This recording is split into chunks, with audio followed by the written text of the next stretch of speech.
নমস্কার সবাইকে। প্রথমেই আমি সবাইকে ধন্যবাদ জানাই যারা আমাদের বিকাশ ভবন কর্মসূচিতে অংশগ্রহণ করেছিলেন। করুণাময়ীতে জমায়েত হয়েছিল এবং আমরা মিছিল করছিলাম। কয়েক হাজার ফ্রেশার এসে কলকাতার বুকে এই কর্মসূচিকে সফল করে তুলেছেন। সমস্ত মিডিয়া এটাকে কভার করেছে, print media, electronic media, ABP Ananda, সমস্ত যেগুলো মেন স্ট্রিম মিডিয়া সবাই কভার করেছে। এবং যে জমায়েতটা হয়েছিল সেটা বেশ কয়েক হাজারের।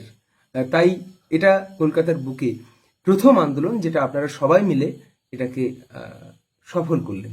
তবে বন্ধুরা, সফলতা তখন আসবে যখন আমরা জয়েনিং করব। তাই এই আন্দোলনটাকে সফল এখনই সেটা তো বলা যায় না। এটা আন্দোলন যদিও ছিল না, এই কর্মসূচিটা বলছি, এই কর্মসূচিটাকে সফল সেটা তো বলা যায় না। তবে হ্যাঁ, তার একটা সাফল্য এই জন্যই আমরা উদযাপন করতে পারি কারণ আমরা এতজন একসাথে একত্রিত হয়ে আমাদের আওয়াজটা, আমাদের ভয়েসটা রেজ করতে পেরেছিলাম।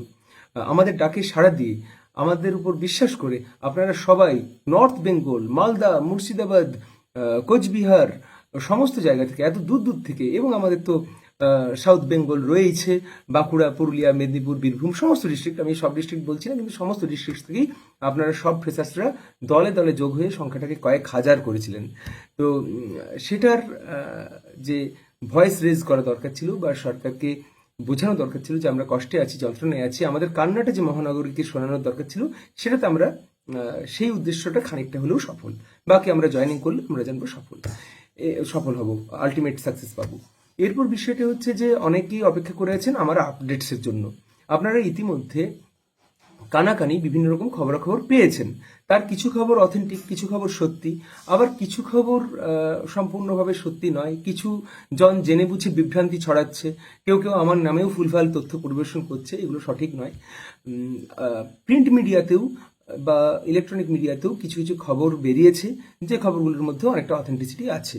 যাই হোক, আপনারা সবাই গেছিলেন, আপনারা অধীর আগ্রহে অপেক্ষা করছিলেন যে আমরা কখন আপনাদেরকে আপডেটস দেব। আমাদের প্রতিনিধি দল বিকাশ ভবন এবং এসএসসি ভবন দু জায়গাতেই গেছিল। তো আমাদের আপডেটসটা দেওয়াটাও আমাদের কর্তব্য। আপনারা অত্যন্ত উদ্বিগ্নতার মধ্যে রয়েছেন। যদি কিছু কথা আপনাদেরকে জানাতে পারি, আপনারা কিছুটা হলেও স্বস্তি পেতে পারেন, সেটাই এর সার্থকতা। বিষয় হচ্ছে যে এই ধরনের ভিডিওগুলো আমাদের ফ্রেশার্স যে গ্রুপ রয়েছে সেখান থেকে আমি দিই, আপনারা দেখেছেন। কিন্তু বিষয় হচ্ছে যে আমি অনেকটা দূর থেকে কলকাতা গেছিলাম, আর আমার শারীরিক অবস্থা আপনারা অনেকেই জানেন খুব একটা ভালো নয়। বিভিন্ন রকম স্পাইন রিলেটেড প্রবলেম আছে। আমি যে খুব অসুস্থ হয়ে পড়েছিলাম এবং এত মানে নিজের শেষটুকু দিয়ে আমি চেষ্টা করেছিলাম, স্লোগান দিয়েছি, ওখানে এক প্রান্ত থেকে আরেক প্রান্ত দৌড়াদৌড়ি করেছি, যেগুলো আমার চলে না।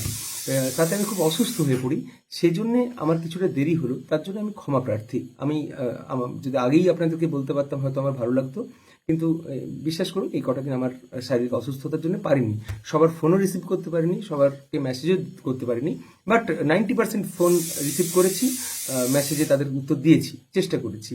বাকি যাদেরকে যদি না পেরে থাকি তার জন্য ক্ষমা করবেন, ক্ষমা প্রার্থী আমি। কিন্তু ফাইনালি এটাও একটা কারণ ছিল যে আমি বাকি সবার সাথে কথা বলে একেবারে ওয়ার্ড টু ওয়ার্ড যা বলেছে, যা কথা হয়েছে, সেটাকে খবরটা জেনে আমি আপনাদেরকে বলবো। কারণ আপনাদের মধ্যে অনেকেই আছেন যারা আমার আপডেটসটার জন্য অপেক্ষা করে থাকেন, কারণ আপনারা জানেন যে আমি অথেন্টিক খবর আপনাদের সামনে নিয়ে আসি, কোনো বিভ্রান্তিকর তথ্য বা কোনো আনঅথেন্টিক নিউজ আমি সার্ভ করি না। তো যাই হোক, বিষয় হচ্ছে সেই রিগার্ডিং আমি তাহলে আজকে কথাগুলো বলি। আপনাদের মনে বেশ কয়েকটা প্রশ্ন আছে, সেগুলোর উত্তর দেওয়ার চেষ্টা করব।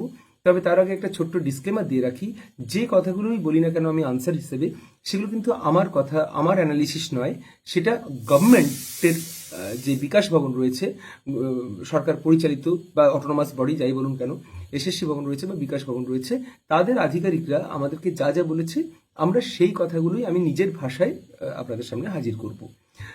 বেশ, তাহলে প্রথম বক্তব্যটা হচ্ছে এসএলএসটি 2 সেটা থাকছে না সেটা পুরোপুরি চলে যাচ্ছে।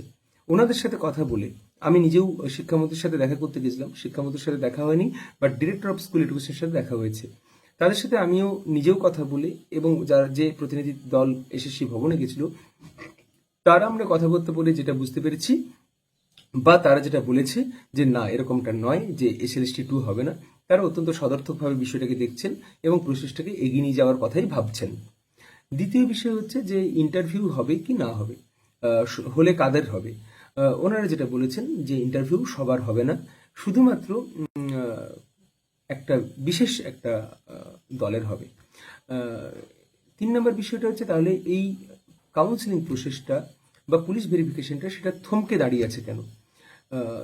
সেটা এক্সাক্ট কারণটা একেবারে সার্টেনিটি নিয়ে বলেনি, কিন্তু মোটামুটি ওনাদের হিন্টস থেকে আমরা ধরে নিতেই পারি বা ধরে নিয়েছি যে এটা ওবিসি রিলেটেড কারণেই আটকে আছে, এবং 7% না 17% সেটা কোনটা ধরে হবে সেটার জন্য পুরো প্রসেস হ্যাজ বিন স্টপড।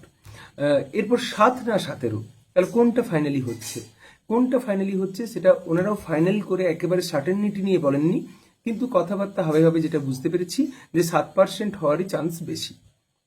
বেশ, এরপর 7% যে হলো, তাহলে ওই যে বাকি 10% রইলো, সেই 10% তাহলে কোথায় যাবে? 10% অন্য কোথাও ডিস্ট্রিবিউট হচ্ছে না, সিম্পলি রোস্টার অনুযায়ী ওই 10% জেনারেলে যোগ হচ্ছে, অর্থাৎ জেনারেলের কাট অফ একটু কমছে, বাট সিট সংখ্যাটা কিছুটা বাড়ছে। বেশ, এরপর ঘটনা হচ্ছে যে তাহলে ইন্টারভিউ কাদের দিতে হবে? তাহলে কি ইন্টারভিউ সবাইকে দিতে হবে? না, সবাইকে দিতে হচ্ছে না, শুধু রেশিওটা মেনটেন করবার জন্য, 1.6 যে রেশিওটা সেটা মেনটেন করবার জন্য যদি কিছু প্রার্থী নতুন করে ডাক পান জেনারেলে, তাদের শুধু ইন্টারভিউটাকে নেওয়া হবে। বেশ, নেওয়া হলে সেসব সংক্রান্ত কখন হবে? মোটামুটি ওনারা আমাদেরকে বলেছেন যে wait for 1 week more and you will know when it will happen. তো ব্যাপারটা হচ্ছে যে 1 সপ্তাহ বেসিক্যালি ওনারা আমাদেরকে অপেক্ষা করতে বলেছেন, আমরা অপেক্ষাতে আছি, তার মধ্যে কিছু একটা খবর আসার চান্স আছে। দ্বিতীয় বিষয় হচ্ছে, তাহলে মোটামুটি টাইমলাইনটাকে কিছুটা আন্দাজ করা যায়। ওনাদের কথাবার্তা শুনে যেটা বুঝতে পেরেছি সেটা হচ্ছে ওনারা চাইছেন যে প্রসেসটা আর কিছুদিনের মধ্যেই ওনাদের লিগাল সেলের সাথে কথা বলে, জেনারেল অ্যাডভোকেট যিনি আছেন রাজ্যের তার সাথে কথা বলে, অ্যাডভোকেট জেনারেল এজি যিনি আছেন তার সাথে কথা বলে ওনারা ফাইনালি 7% সিদ্ধান্তে যদি উপনীত হন, তাহলে ওনারা একটা এডিট উইন্ডো খুলবেন, যে এডিট উইন্ডোটাতে শুধুমাত্র ওবিসিদেরকে কাস্ট ক্যাটাগরি আপডেট করবার একটা সুযোগ দেওয়া হবে। অর্থাৎ হয়তো আমি সেটা তো নির্দিষ্ট করে বলতে পারবো না, কিন্তু এরকমই হবে যে আপনি কি ওবিসি, সেখানে হয়তো ইয়েস অর নো এরকম কিছু একটা হয়তো থাকলো, বা ওবিসি হলে হয়তো ঠিক দিন এরকম কিছু একটা থাকবে। বেসিক্যালি সেটা টেকনিক্যাল ব্যাপার, বাট ওবিসিদের এটা কাস্ট ক্যাটাগরির সুযোগ, অন্য কারোর নয়। আচ্ছা, এরপর বিষয়টা হচ্ছে যে সেটা তাহলে কখন হবে? এটা মোটামুটিভাবে ধরুন এরপর আগস্ট মাসের মধ্যেই এটা চালু হতে পারে, ওনারা যা যা বলেছেন, কিন্তু হ্যাঁ আগস্ট মাসের মধ্যে মোটামুটি চালু হতে পারে, এবং ফাইনালি কাউন্সিলিং করিয়ে হয় পুজোর আগে, কিংবা যদি পুরো কাউন্সিলিংটা পুজোর আগে নাও হয়, অ্যাটলিস্ট নভেম্বরের মধ্যে পুরো কাউন্সিলিং প্রক্রিয়াটা ওনারা শেষ করবেন, এবং তারপর পিভিআর মেডিকেল হয়ে জয়েনিং হতে হতে ডিসেম্বর বা জানুয়ারি। তাহলে ওনারা কি এক্সটেনশনে যাবেন? এক্সটেনশনের বিষয়টা যেহেতু স্কুল সার্ভিস কমিশন, সেই স্কুল সার্ভিস কমিশন বলেছেন যে হ্যাঁ ওনারা কাজটা যেহেতু সম্পূর্ণ করা যাচ্ছে না, তাহলে একটা অনেকটা সময় ওনারা এক্সটেনশনে যাচ্ছেন। অনেকটা সময় বলতে মোটামুটিভাবে ফেব্রুয়ারি পর্যন্ত ধরা যেতে পারে। এরপর বিষয়টা হচ্ছে যে এটা আমার অ্যাজাম্পশন যে যেহেতু ফিনান্সিয়াল ইয়ারটার মধ্যে ওনারা চাইছেন এসএসসি টুকে কমপ্লিট করে নেওয়ার, সেই জন্য হয়তো এসএসসি টু ফেব্রুয়ারি পর্যন্ত ওনারা এক্সটেনশন চাইছেন। এরপর জব এক্সটেনশনের যে ব্যাপারটা, সেটা আমাদের যারা ইন সার্ভিস দাদারা আছেন তারা দুই জায়গাতেই জানিয়েছেন যে জব এক্সটেনশনটা খুব ইম্পর্টেন্ট। আদারওয়াইজ হঠাৎ করে একটা মানুষ চাকরি করছে, তার যদি সব বেতন বন্ধ হয়ে যায় বেশ কয়েক মাসের জন্য, তার থেকে বড় বিপদ হতে পারে না, সেটাকে ওনারা বলেছেন যে হ্যাঁ তারা ভাবছেন। এরপর বিষয়টা যেটা আমাদের প্রশ্নটা ছিল যে স্যার প্রসেসটা এত ধীরে ধীরে চলছে কেন? ভেরিফিকেশন বলুন বা ডকুমেন্ট ভেরিফিকেশন যেগুলো রিজিয়ন দপ্তরে হচ্ছে, রিজিয়ন দপ্তর এখনো চেয়ারম্যান পেল না, প্রশ্নটা রেখেছিলাম। তো মোটামুটি ওনাদের কথাবার্তা শুনে যেটা বুঝতে পেরেছি যে শীঘ্রই, শীঘ্র শব্দটার মানে আমি জানি না, বাট শীঘ্রই কিছু নতুন অফিসার বা নতুন কিছু লোক এই রিজিয়নাল দপ্তরগুলোতে যোগ দিতে চলেছে, এবং যাতে করে পুরো প্রচেষ্টার লোক বল বৃদ্ধি হয় এবং প্রচেষ্টা যাতে একটু ত্বরান্বিত হয়, সেই চেষ্টাটা ওনারা করবেন, বা আমরাও সেটা ওনাদের কাছে আবেদনটা রেখেছি। আচ্ছা, এরপর বিষয়টা হয়ে গেল যে তাহলে এক্সপায়ারি অফ প্যানেল, যারা ওয়েটিং আছেন তাদের এক্সপায়ারি অফ প্যানেল কি হবে? সেক্ষেত্রে ওনারা বলেছেন যে এই সংক্রান্ত টেনশন করার কোনো প্রয়োজন নেই, এক্সপায়ারি অফ প্যানেল এইভাবে ওয়েটিংদের অসুবিধা হবে না। সেক্ষেত্রে ওনারা আইনি পরামর্শ নিয়ে সুন্দরভাবে কাজটাকে এক্সিকিউট করবেন, এবং যখন এই পুরো যারা এমপ্যানেল আছেন তাদের যখন জয়েনিং হয়ে যায়, তারপর থেকে ওয়েটিংদের যোগ করানোর টাইমটাকে কাউন্ট করানো হয়, তাহলে সেটা নিয়ে ওয়েটিংদেরকে খুব বেশি দুশ্চিন্তার মধ্যে থাকতে হবে না। এরপর বিষয়টা হচ্ছে যে আমি যেটা খুব জোর দিয়ে বলেছিলাম যে একটা বিষাক্ত পরিবেশ তৈরি হয়েছে। সবাই এত নেগেটিভিটি বলছে, এত হতাশাগ্রস্ত হয়ে গেছে, মানুষ মারা যাচ্ছে, আত্মহত্যা পর্যন্ত করে নিচ্ছে। তো এই জিনিসটা তো উচিত নয়, এটা তো একটা ভয়ঙ্কর একটা পরিস্থিতি। আপনারা হঠাৎ করে দুম করে কোনো কিছু না বলে একটা নোটিফিকেশন জারি করে দিলেন, সেখানে এই যে যে জিনিসগুলো হচ্ছে তাতে কিন্তু মানুষ প্রচণ্ড ডিপ্রেশনে চলে যাচ্ছে এবং আত্মহননের পথ বা অসুস্থতা, কারো কারো বাবা মা অসুস্থ হয়ে যাচ্ছেন। তো এই বিষয়টা উনি শুনেছেন এবং উনি আমাদের সাথে সমব্যথী হয়েছেন। এবং আমি এই কথাটাও বলেছি যে আপনাদের কিন্তু একটা প্রেস মিট করে পরিষ্কার করা দরকার ছিল। ওনারা বলছে আপনারা তো বলতে পারেন, আপনারা তো একটু পজিটিভ ভাইব দিতে পারেন। আপনারা জানেন যে আমি বরাবরই আপনাদেরকে পজিটিভ কথাই বলি। আমি জানি যে একটা নেগেটিভ ছড়ানো, আমার একটা ফ্রাস্ট্রেশন, একটা ডিপ্রেশন ছড়িয়ে দেওয়াটা খুব সহজ ব্যাপার, কিন্তু সেটার ইম্প্যাক্ট কত কিছু হয়। আমার পজিটিভ, অনেকে বলে যে আমি পজিটিভিটি বলি কিন্তু পরে সব কিছু হয়তো খুব বেশি পজিটিভ হওয়ারও তো জায়গা থাকে না। কিন্তু আপনি একটা জিনিস ভাবুন, যে নেগেটিভ হলে যদি আমাদের ফ্যামিলির লোক অসুস্থ হয়ে যায়, আমাদের কি দায়িত্ব বলুন? আমাদের দায়িত্ব নিজেরাও পজিটিভ থাকা এবং বাড়ির লোকগুলোকেও ঠিক রাখা। একটা আমাদের নেগেটিভিটির জন্য আমি বারবার প্রত্যেক দিন আমাকে অজস্র আমার ভাই বোনরা ফোন করছে যে দাদা আমার বাবার হার্ট অ্যাটাক হয়ে গেছে, আমি কোথায় যাব? আমার আমার আর কিছু করার নেই, আমি বাবাই আমার একমাত্র সম্বল, একটি মেয়ে আমি। কেউ হয়তো বলছেন যে যেন আমার মা অসুস্থ হয়ে গেছে, কেউ বলছে, কেউ নিজে হসপিটালাইজড হয়ে যাচ্ছেন, ফ্রেশার্স ইন সার্ভিস দুজনেই, তার সাথে আমাদের অনেকে মারা গেছেন। তাহলে এইগুলো ঠিক না, আপনারা একটু ধৈর্য ধরুন, যা কিছুই হোক। দেখুন জীবন, আমি নিজেও জীবনে অনেক উত্থান পতন আমার জীবনে হয়েছে, সেটা আর এই ভিডিওতে বলবো না, কিন্তু আমি বলবো যে একটু আমাদেরকে শক্ত থাকতে হয় কিছু কিছু সময়। পরিস্থিতির অত্যন্ত খারাপ, কিন্তু আপনারা এই ধরনের দুশ্চিন্তা করবেন না, এই ধরনের উদ্বিগ্নতা করবেন না। যেটা হবে সেটা আমরা ঐক্যবদ্ধ থাকবো, আমরা লড়াই করব, আইনি লড়াইটাও আমরা লড়বো, এবং তার সাথে রাস্তার নেমে যদি কিছু লড়াই লড়তে হয় সেটাতে আপনারা দেখেছেন যে সবার আগে আমি থাকি, তো সেটাও করব। কিন্তু প্লিজ একটা কথা বলছি, আপনারা খুব নেগেটিভ হয়ে ফ্যামিলির মানুষগুলোকে এরকম করবেন না, বা নিজেরাও খুব ডিপ্রেশনে চলে যাবেন না। একটু ধৈর্য ধরুন। আমি আশাবাদী যে ভালো কিছু হবে। আর বাকি আর কি বলতে বাকি রইলাম বলুন তো? ইন্টারভিউ তো বললাম আপনাকে, যে সবার ইন্টারভিউ হচ্ছে না। আর কিছু পয়েন্টসগুলো তো আর কিছু মনে থাকছে না, মনে পড়ছে না এই মুহূর্তে। পুরো প্রক্রিয়াটা কখন কি হবে সেটা যেন মানুষ এরকমভাবে এর কাছ থেকে ওর কাছ থেকে শুনে বিভ্রান্ত না হয় বা ডিপ্রেশনে না যায়। সেই জন্য আমার দাবি ছিল ওনাদের কাছে যে ওনারা একটা টাইম লাইন, একটা ক্যালেন্ডার ওনারা প্রকাশ করুন, যাতে করে সবাই আমরা বুঝতে পারি যে এই এই টাইম লাইনটা মেনে, এই ক্যালেন্ডারটা মেনে আমাদের নিয়োগ প্রক্রিয়াটা সম্পূর্ণ হবে। তাতে অ্যাটলিস্ট অনেকটা পজিটিভ থাকা যায়। এরপর বাকি হচ্ছে যে ওবিসির যে ব্যাপারটা, যে 17% নাকি 7%, সেটা নিয়েও আমাদের খুব স্পষ্ট বক্তব্য যে যারা চাকরি পায়নি তাদের ব্যাপারটা আলাদা, কিন্তু যারা অলরেডি এমপ্যানেলড হয়ে গেছে সেই প্রার্থীগুলো আবার যদি না পায়, তার থেকে দুঃখের, তার থেকে হতাশার, তার থেকে বেদনার কিছু হয় না। একটা কথা জানবেন, যারা কষ্ট করে চাকরিটা পায় না, তারা কিন্তু যারা সত্যিকারের কষ্ট পেয়ে এমপ্যানেলড হয় তাদের কষ্টটা বুঝে। সেটা ইন সার্ভিস হোক, ফ্রেশার হোক, সবার জন্য সমান। আপনাকে তারাই খারাপ কথা বলে যারা পরিশ্রম করে সেই জায়গাটাতে আসেনি। আদারওয়াইজ প্রত্যেকটা অ্যাসপিরেন্ট আরেকজন অ্যাসপিরেন্টের স্ট্রাগলটাকে রেসপেক্ট করবে। যাই হোক, কথাটা হচ্ছে যে আমাদের স্পষ্ট একটা বক্তব্য ছিল যে সুন্দরভাবে নিয়োগ প্রক্রিয়াটাকে সম্পন্ন করুন, যাতে করে আইনি জটিলতা না থাকে। এই গ্যাজেট মেনে যেটা ছিল সেভাবেই করুন বিষয়টা, কিন্তু ওনারা বলেন যে পুরোটা আইনি জটিলতার মধ্যে, সেটা ওনারা ভেবে দেখছেন বা ওনারা ওনাদের আইনি পরামর্শ নিয়ে করবেন। বাকি গ্যাজেট প্রকাশের, ক্যালেন্ডার প্রকাশের আমার একটা দাবি ছিল, সেটাকে ওনারা বলেছেন ভেবে দেখবেন। এবং তার সাথে আরেকটা বিষয় ছিল যে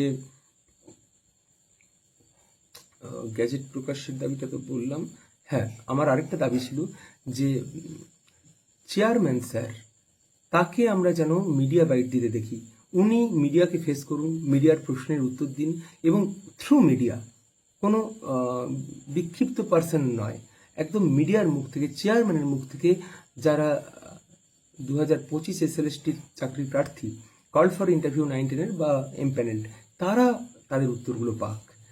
তো সেটা ওনারা নিশ্চয়ই বিবেচনা করবেন। মোটামুটিভাবে এগুলোই ছিল।